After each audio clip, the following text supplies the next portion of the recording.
Stochastic Gradient Descent, SGD.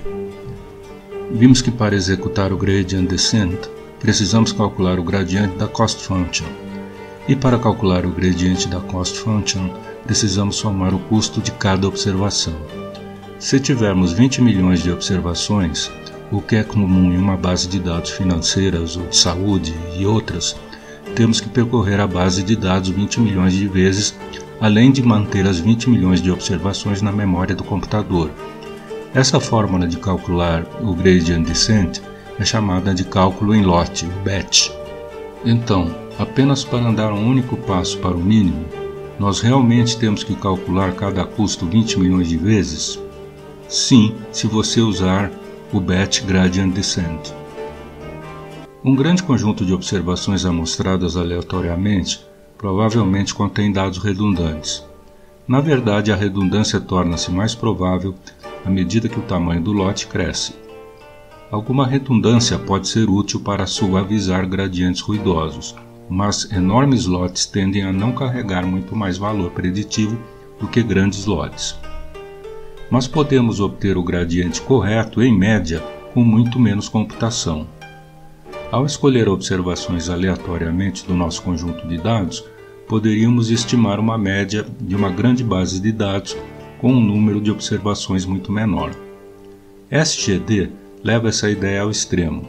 Ele usa apenas um único exemplo, um batch de 1, por interação. Por outro lado, devido à natureza estocástica, ou seja, aleatória, este algoritmo é muito menos regular do que o Batch Gradient Descent. Em vez de suavemente diminuir até atingir o mínimo, a Cost Function saltará para cima e para baixo, diminuindo apenas em média. Com o tempo ela vai acabar muito perto do mínimo, mas vai continuar a saltar ao redor, nunca se fixando. Assim, uma vez que o algoritmo para, os valores finais do parâmetro são bons, mas não os ideais. Quando a Cost Function é muito irregular, com buracos e regiões planas, isso pode realmente ajudar o algoritmo a saltar fora do mínimo local.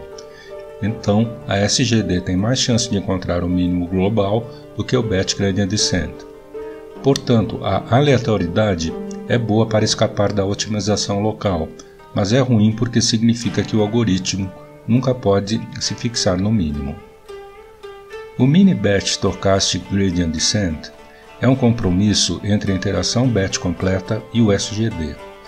Um mini-batch é um lote que tem tipicamente entre 10 e 1000 observações escolhidas aleatoriamente, reduzindo a quantidade de ruído no SGD. O progresso do algoritmo no espaço dos parâmetros é menos errático do que no SGD, especialmente com mini-lotes grandes. Como resultado, o mini-batch Gradient Descent acabará chegando um pouco mais perto do mínimo que o SGD, mas por outro lado, pode ser mais difícil para ele escapar do mínimo local, no caso de problemas que sofrem de mínimos locais. A figura mostra os caminhos tomados pelos três algoritmos de Gradient Descent no espaço dos parâmetros durante o treinamento. Todos eles acabam perto do mínimo, mas o caminho do Batch Gradient Descent realmente para no mínimo, enquanto que tanto o Stochastic Gradient Descent quanto o Mini-Batch Gradient Descent continuam andando por aí. No entanto, não se esqueça que o Batch Gradient Descent leva muito tempo para dar cada passo, e o SGD e o Mini-Batch Gradient Descent também atingiriam o mínimo se você usasse um bom Linear Gradient.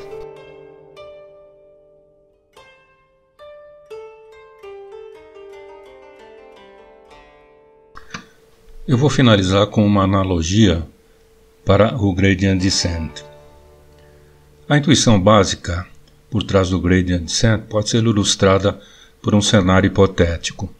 Uma pessoa está presa nas montanhas e está tentando descer, ou seja, está tentando encontrar um mínimo global. Há uma forte neblina que torna a visibilidade extremamente baixa, portanto, o caminho de descida da montanha não é visível. Então, ele deve usar as informações locais para encontrar o mínimo.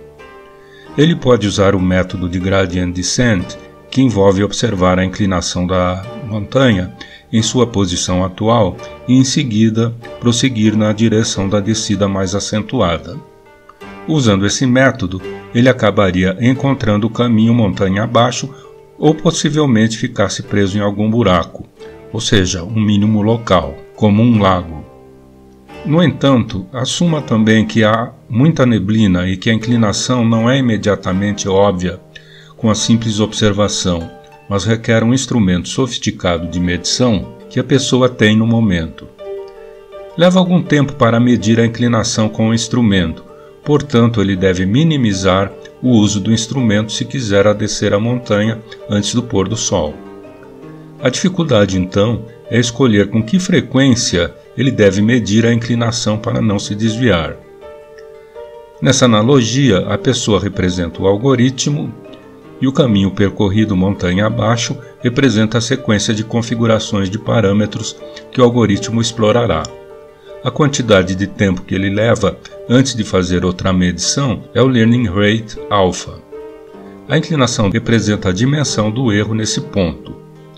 O instrumento usado para medir a inclinação produz a diferenciação, e a direção que ele escolhe para descer alinha-se com o gradiente da superfície de erro naquele ponto.